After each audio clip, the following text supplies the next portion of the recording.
Yes, today I am going to be taking a look at an incredibly important part of Taiwan's history and culture, exploring the splendid cultural legacy of Taiwan, as I am going to be making my way along Taiwan's North Coast Corridor, starting here at Jioufen Fushan Temple and making my way down the mountains through to the coast at Keelung. And as I make this journey, I'm going to be doing my best to make some comparisons between this area and similar areas in my home country of the UK, and hopefully finding that although there are many differences between Taiwan and the UK, I believe that there are also a lot of similarities in the historical and modern culture between the two countries. Similarities that have certainly made living here for the past 12 years since I arrived in 2008 much easier than I thought it would have been.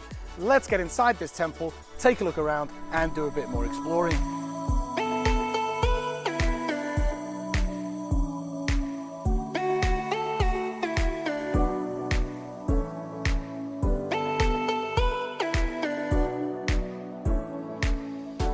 The North Coast Corridor connects the towns of Keelung, Jioufen, Jingguashi and Shuinandong, and is actually based around the Jingguashi mining railway line. And our journey today, as I said, starts here at the Jioufen Fushan Temple, where the workers on the aforementioned rail line used to come and pray for safety and prosperity during the gold mining era. The temple actually includes 3 temples in one, starting with this really small Tudigong temple, then was extended into a second temple as the place got busier and busier, and then finally the 3rd temple that sits behind me. And before we leave this incredibly beautiful temple, I want to make the first of the comparisons between the UK and Taiwan, which is going to be about religion. Although the temples in Taiwan and the churches that we have in England are very different, the fundamental beliefs are pretty similar. Look after those people around you, treat others with the respect that you expect to get from them, and basically be thankful for the positive things that happen to you. Pretty good rules to live life by, whether you're religious or not,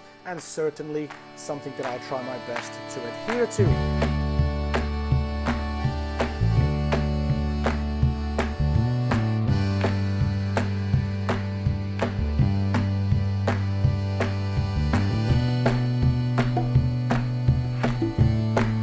Okay, so for the next point I want to make, I've actually come to the Jioufen Gold Mining Museum, and as well as an awesome tour from my guide Xiaoshen, she also showed me the traditional methods for which the people of Jioufen, the gold miners, used to use for extracting the gold from the mines and getting it from the rocks. Super interesting stuff, incredibly fun, but as I mentioned earlier, this North Coast Corridor actually follows the Jingguashi rail line, which was constructed way back in the 1930s, and that rail line brought the gold from the mountains here in Jioufen all the way down to the coast, where it was exported to various countries around the world from the port of Keelung.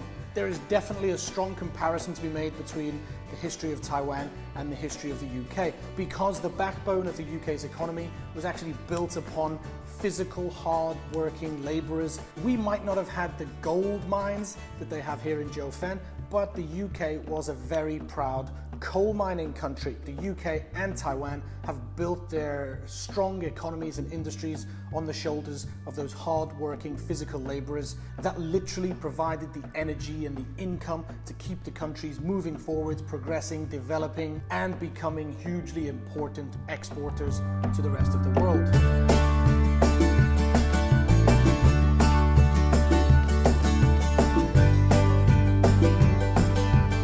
Okay, so one other place I wanted to quickly stop by and introduce to you is this theatre known as Xiangping Theatre.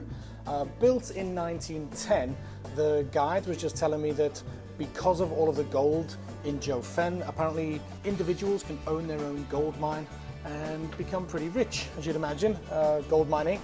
And for entertainment purposes, they built this theatre, but once the gold mining industry went into decline in around the 1970s, the theatre business obviously also went into decline. And again, just to make some comparisons back to the UK and the mining industry there, lots of the mines were closed in 1980s, 1990s, and secondary businesses that relied on the coal miners, they also went into decline and severely affected the economy.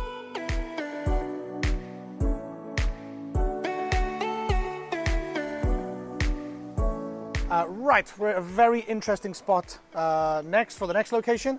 And this is my guide, 小贤. Yeah. Okay, 这个是什么？ It's a tunnel.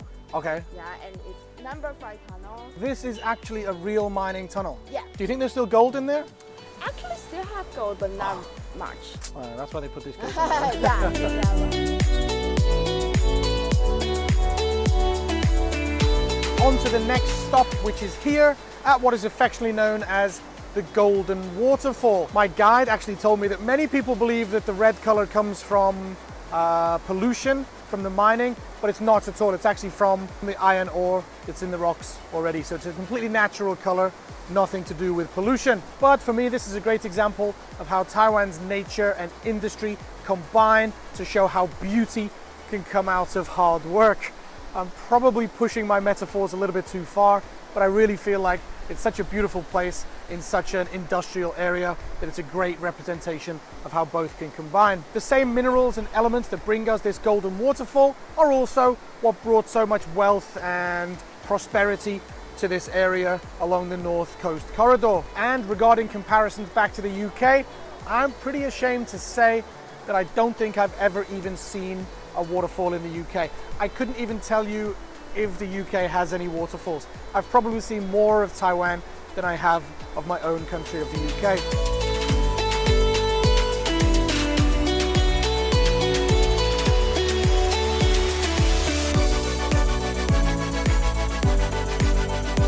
This is what is known as the 13 stories. It's an 18-story high building, funnily enough, and that's just because they can't call it 18 stories because that sounds like the name for hell. But this is the place where they used to bring all of the gold ore and the copper ore for it to be refined. And interestingly, although Jioufen is known as a gold mining city, it actually did the majority of its last days were making copper because the production cost of gold actually outweighed the money that they would make from it. So they actually changed into producing more copper.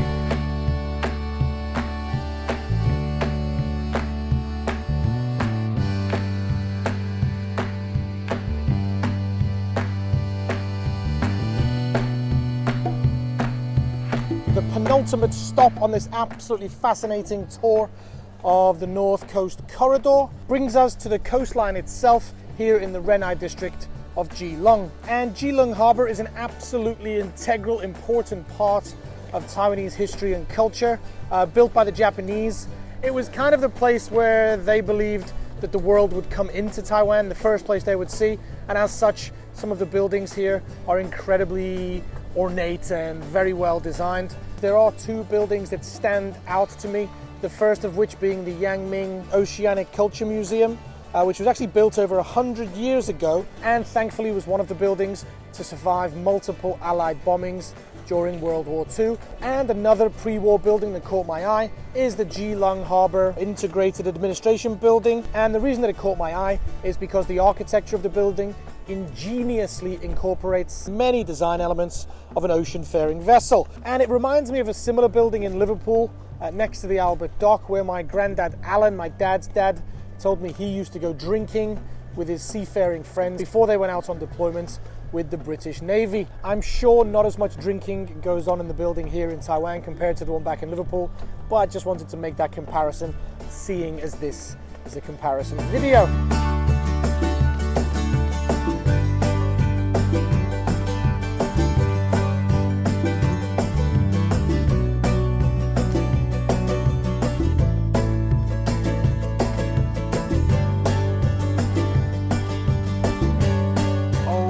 So, before we get to the next stop, I've come from Sea To See Bookstore in Keelung City Centre.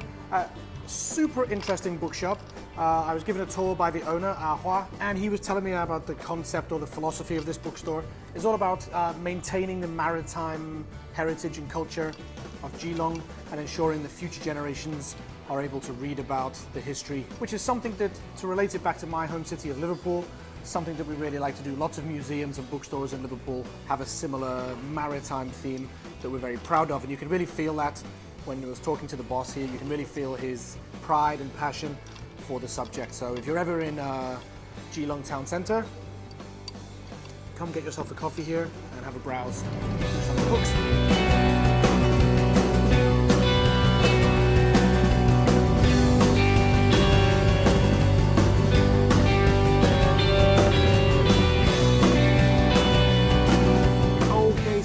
as beautiful and important as the harbour we just left is, this place is the place I really wanted to come and bring you to. This is Agena, Agena shipyard relics, and this actually used to be a very popular place for Instagrammers to come and take their arty style photos, but it appears that it's since been closed off as it's pretty dangerous, so I wouldn't advise trying to get in there for your photos. But the reason I've chosen this as the final location is twofold. First of all, it's the natural end of the North Coast Corridor and the end of the Jingguashi railway line where the gold would come down from the mountains and onto boats for export. And secondly, I feel that this place can also be used to make a couple of comparisons between Taiwan and the UK, in particular my city of Liverpool, because it's pretty well documented that Liverpool used to be one of the biggest ports in the world, and most imports from around the world into Europe at least would come in through the port city of Liverpool, whereas now Liverpool's port is definitely not what it used to be, and the same of course